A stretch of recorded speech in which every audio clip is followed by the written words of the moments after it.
Assalamualaikum warahmatullahi wabarakatuh. Perkenalkan, nama saya Rinrin Sri Wahyuni dari kelas akuntansi 4D Fakultas Ekonomi Universitas Kuningan. Pada kesempatan kali ini saya akan mempresentasikan tugas mata kuliah analisis laporan keuangan, yaitu mengenai analisis laporan keuangan PT Telkom Indonesia Tbk. Sebelumnya saya akan menjelaskan tentang PT Telkom Indonesia Tbk itu sendiri. PT Telkom Indonesia adalah badan usaha milik negara yang bergerak di bidang jasa layanan teknologi, informasi komunikasi, dan jaringan telekomunikasi di Indonesia. Sejak tahun 2016, manajemen Telkom menetapkan tanggal 6 Juli 1965 sebagai hari lahir Telkom.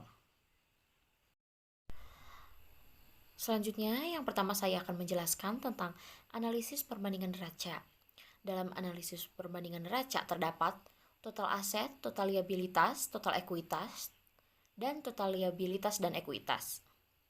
Cara mencari presentasinya yaitu dengan cara total tahun kedua dikurangi total tahun pertama, lalu dibagi total tahun pertama. Saya ambil contoh yang total aset.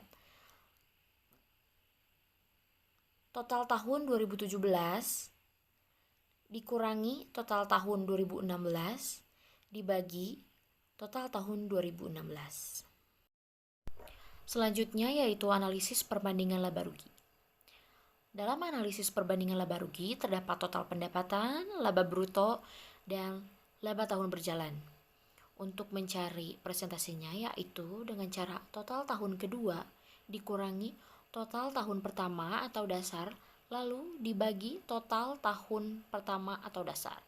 Saya mengambil contoh yang total pendapatan, yaitu 2017 dikurangi total tahun 2016, lalu dibagi dengan tahun 2016. Selanjutnya ada analisis rasio likuiditas. Dalam analisis rasio likuiditas terdapat current ratio dan quick acid ratio. Yang pertama yaitu current ratio. Untuk mencari current ratio menggunakan rumus aset lancar dibagi hutang lancar.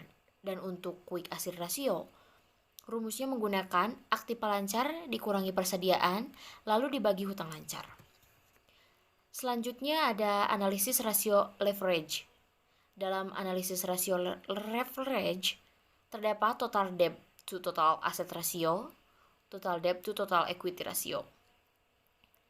Total debt to total asset ratio menggunakan rumus total utang dibagi total aktiva. Lalu untuk total debt to total equity ratio menggunakan rumus total utang dibagi total ekuitas. Selanjutnya ada analisis rasio aktivitas.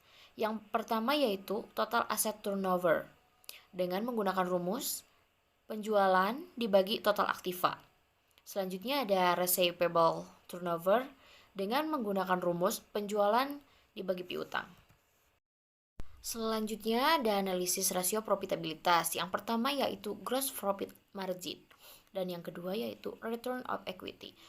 Untuk menghitung gross profit margin menggunakan rumus laba kotor dibagi penjualan, dan untuk menghitung return of equity menggunakan rumus IAT atau earnings after tax dibagi modal sendiri lalu dikalikan 100%.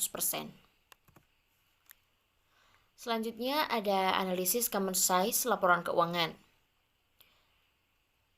Dalam analisis common size laporan keuangan terdapat total aset, total liabilitas, total ekuitas, total liabilitas dan ekuitas. Untuk menentukan presentasinya yaitu menggunakan rumus. Yang pertama aset, rumusnya yaitu semua aset dibagi total aset. Lalu yang kedua liabilitas, rumusnya semua liabilitas dibagi total liabilitas. Lalu ekuitas, rumusnya yaitu semua ekuitas dibagi total ekuitas. Selanjutnya ada analisis common size laporan laba rugi. Dalam analisis common size laporan laba rugi, rumusnya itu semua dibagi dengan total pendapatan.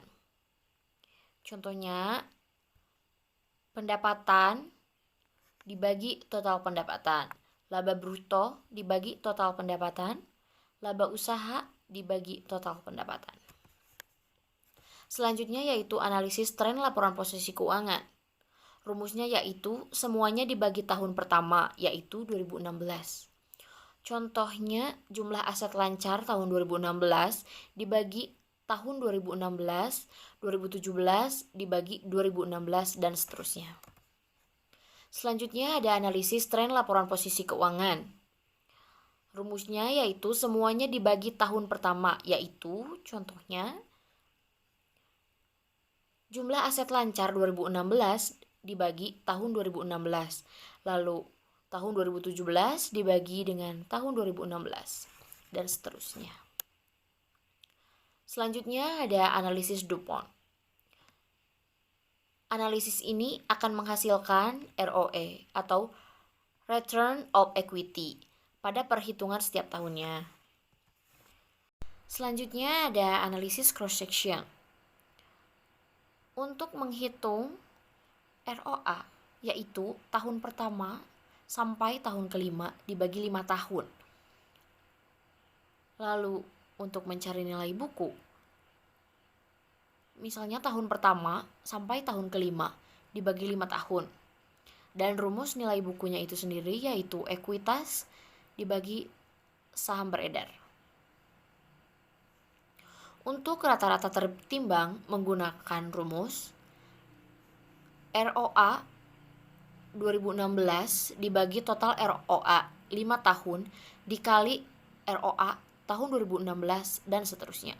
Untuk menghitung rata-rata tertimbang nilai buku menggunakan rumus nilai buku tahun 2016 dibagi total nilai buku 5 tahun lalu dikali nilai buku tahun 2016, dan seterusnya. Lalu selanjutnya ada analisis time series.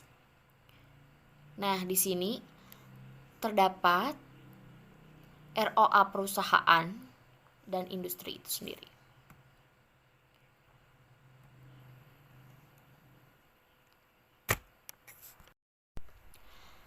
Sekian presentasi dari saya, kurang dan lebihnya saya mohon maaf.